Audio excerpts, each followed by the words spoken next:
How many times have you been respected simply for being good? Or did you notice that the more you tried to please, the less people actually valued you?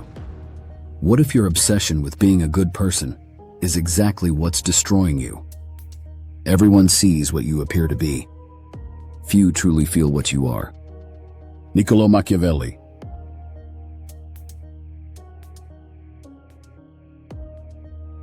You're tired, aren't you?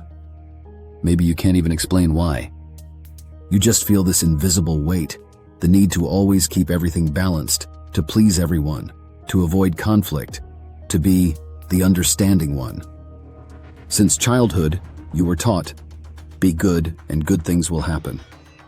But what if that story was designed to keep you tame? What if morality, when blind, becomes the perfect tool of control? Because the world doesn't reward kindness. It rewards strategy.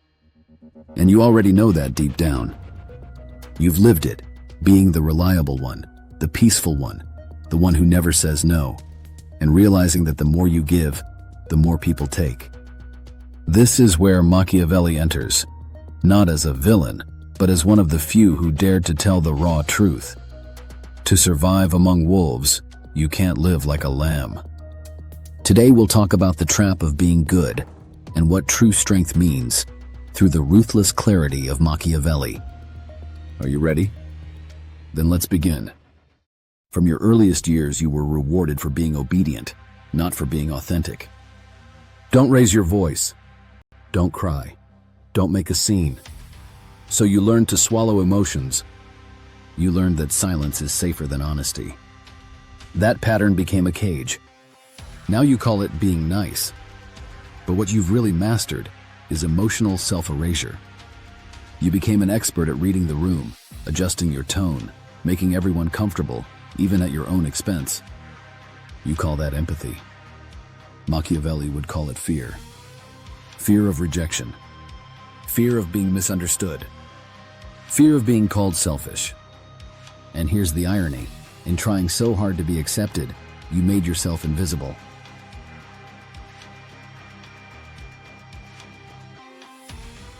Every day, good people are crushed under the weight of their own virtue. Because the world doesn't see your intentions, it only sees your posture. You can have the purest heart and still be stepped on, because purity without presence is weakness. And weakness in the eyes of power is never innocent. It's an opportunity. The good ones are devoured first, not because they are bad, but because they never learned how to bite. Machiavelli warned, a ruler who wishes to be only good will be destroyed by those who are not. Being good is not a crime. But being good without boundaries is suicide. Because without boundaries, your goodness becomes a currency, traded by those who know your price, your need to be liked.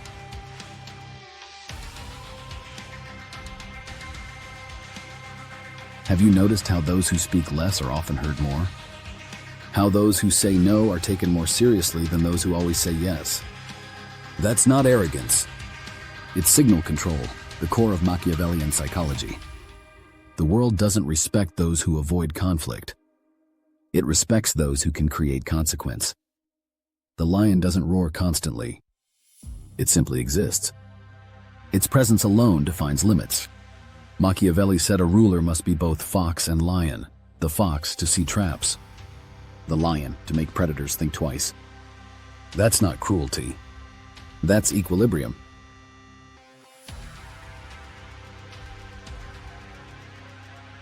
Let's be honest. Nice people live in fear, the fear of losing affection.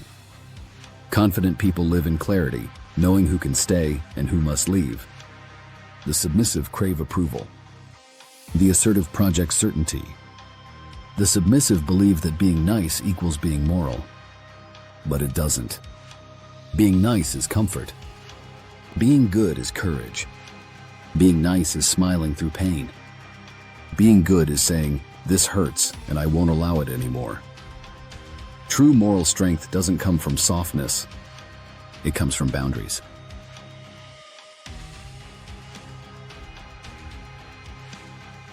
Machiavelli shattered one of humanity's most naive beliefs, that the world rewards good intentions.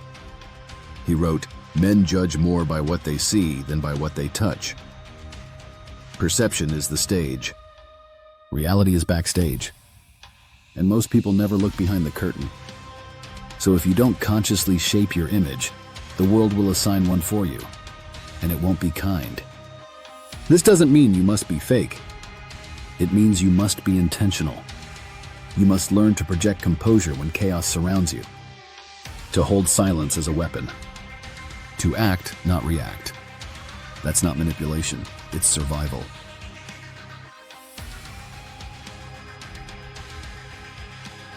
Inside you, there is a small kingdom, your emotions, your impulses, your fears. Right now, that kingdom might be ruled by others, their opinions, expectations, judgments. But Machiavelli would say, before you rule others, you must rule yourself. This is the true meaning of power. Not domination, not control, but sovereignty. You stop begging for approval. You stop explaining your worth. You stop apologizing for existing. That's when people start treating you differently, not because they changed, but because your reflection did.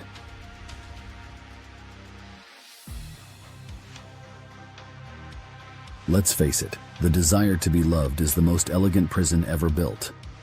No chains, no walls. Just a quiet voice saying, be good or they'll leave you. But love that demands your silence isn't love. It's obedience. You were not born to be adored. You were born to be whole. And sometimes being whole means being misunderstood. That's the price of freedom. Machiavelli's wisdom is not about becoming ruthless, it's about becoming real. He teaches that peace is never given. It's negotiated. So stop apologizing for existing. Stop asking permission to be strong. Because power, the quiet kind, begins when you no longer seek validation to use it. The world respects those who respect themselves. Everything else is theater. So the next time you feel guilty for setting a boundary, remember this. You are not being cruel. You are finally being honest. Let go of the good version that everyone applauds. That version was never you. Become sovereign. Become clear. Become feared and loved, in balance. Because as Machiavelli would say, he who controls perception controls the game. And the first perception you must control is your own.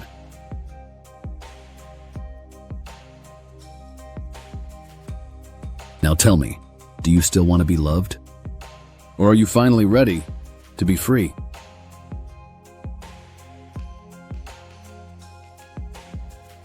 If this message resonated with you, give this video a like. It helps the channel grow. Subscribe to join this community of thinkers who dare to see beyond the surface. Share this with someone who's tired of being too nice.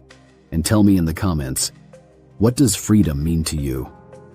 Let's keep this reflection alive, together.